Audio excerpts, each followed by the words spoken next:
Hello everyone. You may have noticed by the link that you clicked that you are watching a video made by Steven. With me today I have Mr. Infrared. Say hello, Mr. Infrared. Hello, Mr. Infrared. And our helper today will be Infrared's little brother, Split Bolt. I know you're not going near my cart. Anyways, it was brought to my attention that several months ago I started a minecart tutorial series. Now, what happened was I got really popular on here, and I started getting hundreds of requests, and a couple of my projects fell to the wayside. And one of those was the minecart tutorial series. And ironically, the person that brought this to my attention is the person that I am building with today. That is Infrared. He said something along the lines of, you know what I love? When you sit down to watch a 10-part tutorial series and they never fucking bothered to finish it. I laughed. Anyway, I might have to censor that out since I'm a partner now and I'm not supposed to cuss. Anyway, so this is going to be a continuation of my minecart tutorial series. We are building it on Infrared's server, which you've seen plenty of videos of, and you can still sign up for. But we're not going to talk about that right now because it gives me a headache. What we're going to do is we actually wanted and we got requests to put in a full minecart system here, so we're going to build it from scratch and we're going to film the whole thing, all of it, no cuts or anything. Or we'll have cuts, between YouTube videos because we don't want to film more than like 30 minutes at a time. But we're going to show you the whole thing, and I'm going to explain everything because Infrared has never made any minecart system before. So if you are at his level or around there, hopefully this will be really informative for you. And we're going to be basing our designs very loosely on Bob's minecart tutorials, which are amazing videos that you should watch for fundamentals. In the last video I went over how redstone affects tracks and some basic track switching techniques. So we're going to employ that here to make a fully automatic system, which means you get in a cart and you're automatically taken to your destination. And you get out of a cart and the cart is automatically put away. Sound good, Infrared? It sounds beautiful, Steven. Alright, so I'm not going to lie, we edited in a lot of materials for this, which I'm okay with, because it is a build server primarily, but we're switching it slowly to a more of a multiplayer setting. We have lots of cool mods that we'll show you later in an upcoming video that Infrared's posting. But what we want to do is, this is going to be our station. It's going to be, the station part will be mixed above and underground for different things. And I want to kind of illustrate some principles first. Basically, our goal is this, to have a cart that you get on right here, and it automatically takes you. And in order to do this, we have to have some means of detection that you're in the cart. So the first thing we're going to build is a pressure plate right here. And that's really where our carts are going to sit.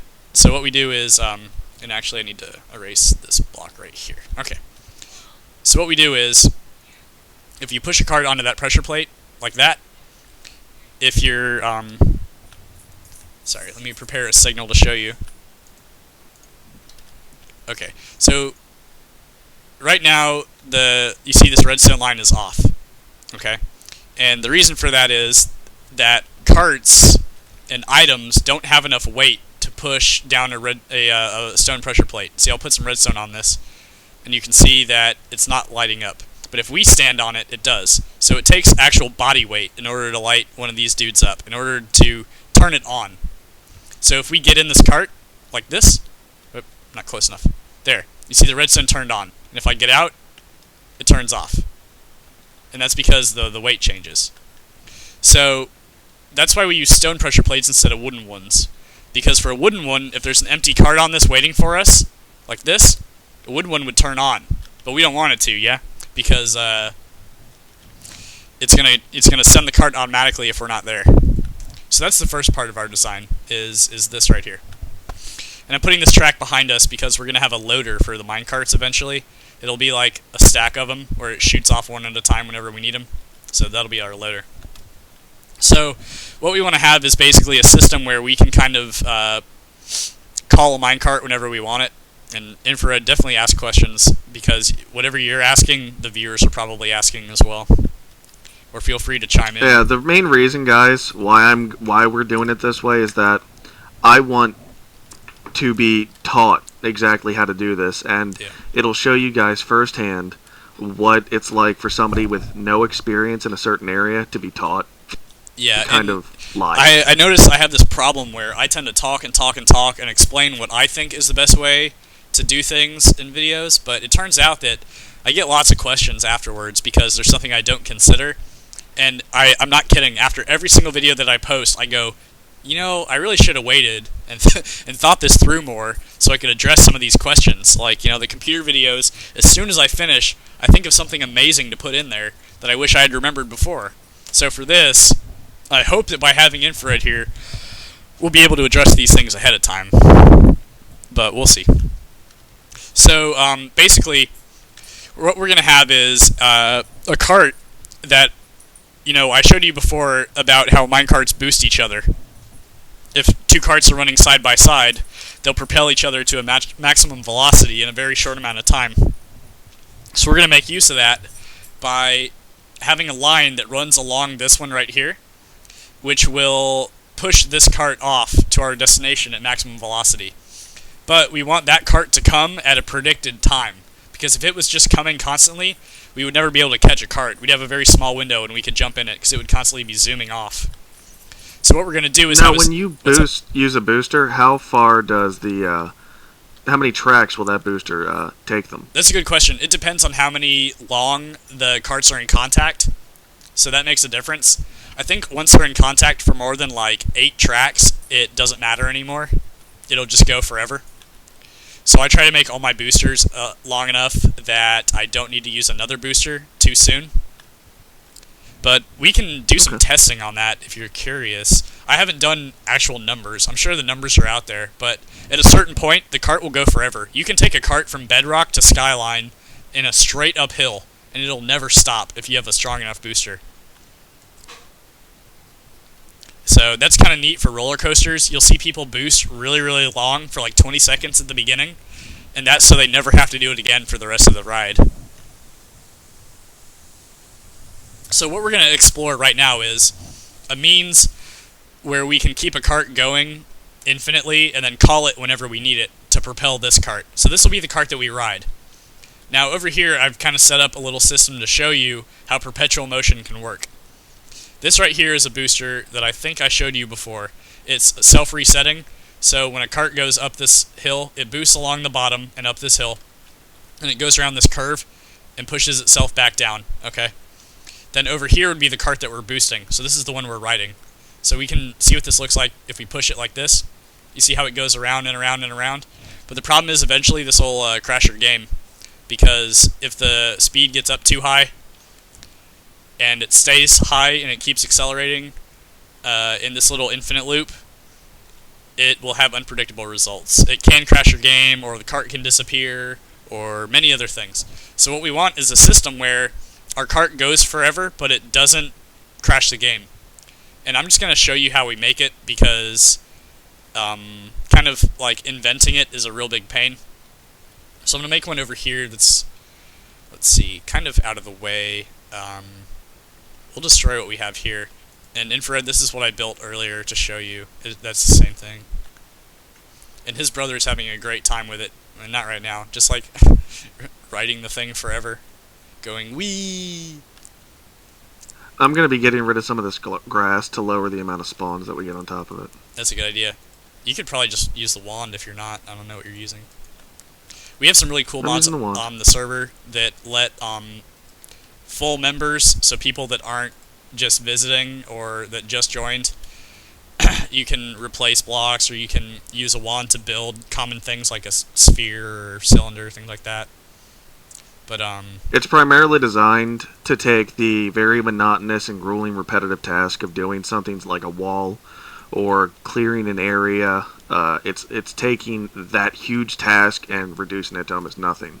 Yeah. A lot of my subscribers and Steven's subscribers, they are more interested in building as opposed to the whole clearing, farming, gathering materials, and, to each their own. I have a group of people that just want to farm. They don't want any assistance, they just want to farm, and that is, by all means, please do, because that's fine. Oh yeah, and it's great, because, I mean, sure, you can hack in the materials, but, you don't get quite as much satisfaction from doing that as you might otherwise, I've noticed. So, let's see here. Oops, I'm doing this all kinds of wrong right now. I apologize. Oh, that's right, because we do it out here. That's why it's not working. So what I'm building right here is our Perpetual motion device, and I completely screwed up on the first part because I'm not paying attention, and I was listening to infrared talk. But it's not his fault. It's mine for not paying attention. So we're going to have to destroy this. You kind of have to be careful with how you build this. I'm going to build a kind of long one so that we'll get more propulsion out of it, because our cart's going to have to travel a long distance. And we're going to do lots of testing to make sure that we don't have any boosting issues. One thing to be aware of is that carts travel different distances if you're in it or not. So your body weight actually makes a considerable difference with the momentum, because momentum is a function of mass times velocity, where mass is, like your body weight, and velocity is how fast you're going. So you move faster if you're heavier, is what it means. Okay, and so what we have here is the structure of our Perpetual motion device that does not crash the game, and I'll show you why. We first put a cart on the bottom one here, and then we load a cart onto the top one here. And if you mess this up, you can push them. But watch how they move. Each one stops at the end of the cycle. It goes up and back, and up and back. And as soon as they hit a block, their velocity and momentum, because momentum is a function of velocity, are reset to 0. And what that means is the game can't overload by constantly accelerating the two when they're in contact. See how long? They're not in contact for a very long time, but they are in contact. And you see they're moving quite fast, but then they reset to 0 very quickly. And what that means for us is that it's very stable, because after each iteration it resets. So we're going to use this. You see the cart that goes up the loop here? That's the cart that we're going to send around to boost this cart.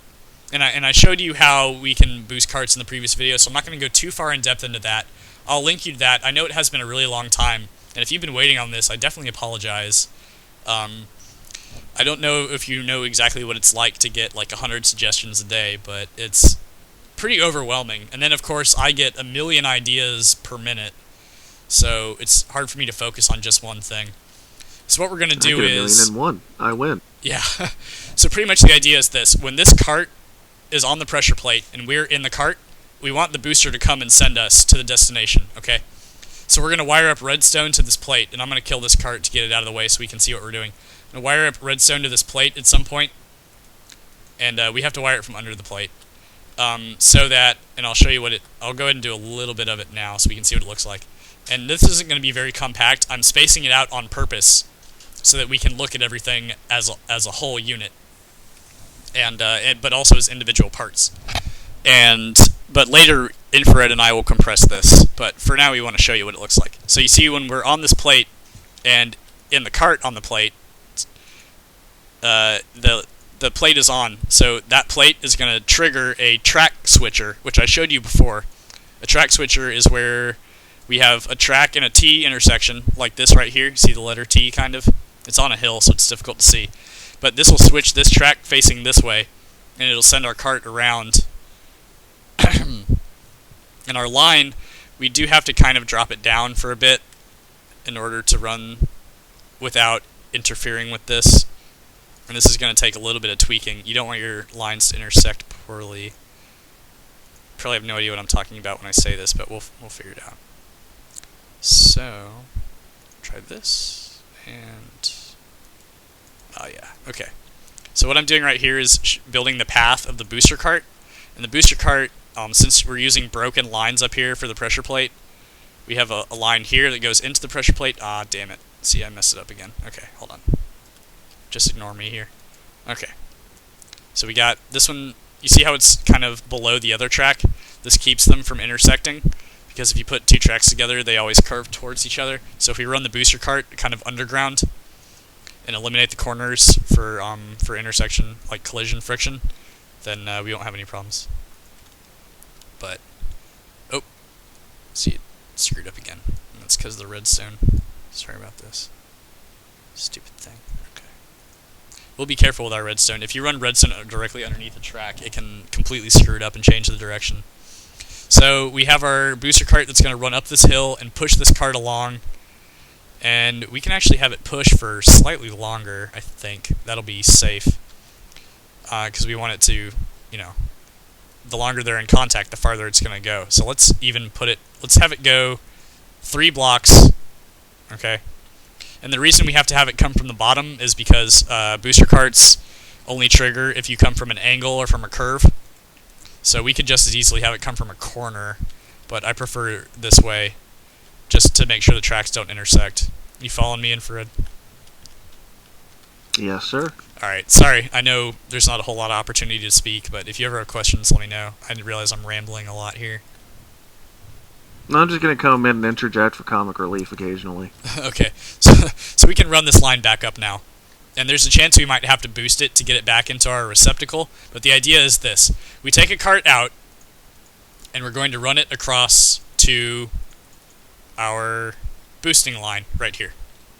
Oh, and we need to, let's see here. We need to take it down right here so that the lines connect without hitting any corners. You want to cut out these corner blocks because sometimes the carts can hit them and it's kind of annoying. But so why don't we? No, this is fine. I like this. This looks nice. All this we're going to cover up anyway, so you won't see it. Now the problem we have here is once the booster cart boosts, we have to put it back into our perpetual motion device so the next person can take a cart. Okay. And so what we'll do to do that is we just have to loop it around. Pretty simple. So we're going to go around this way.